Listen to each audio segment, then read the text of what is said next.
3 jours après l'attaque, les motivations, l'itinéraire de cet homme, Mohamed Laoueche Boulel, commence à peine à s'éclaircir. Ordinateur, téléphone, domicile, les enquêteurs sont à la recherche des pièces manquantes du puzzle.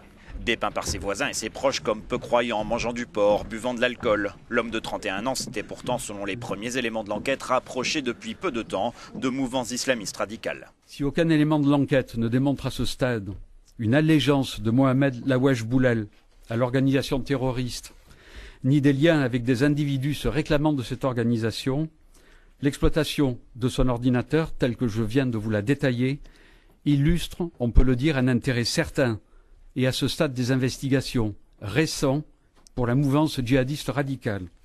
Des photos de combattants de Daesh, de Ben Laden ou de l'Algérien Mokhtar Belmokhtar ont été retrouvées dans son ordinateur. Selon des témoins, depuis 8 jours, il s'était laissé pousser la barbe pour des raisons religieuses.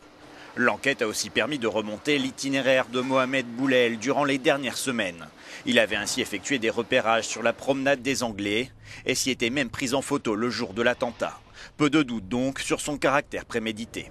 Selon un dernier bilan, l'attentat de Nice a fait 84 morts et plus de 300 blessés, dont 19 sont toujours entre la vie et la mort.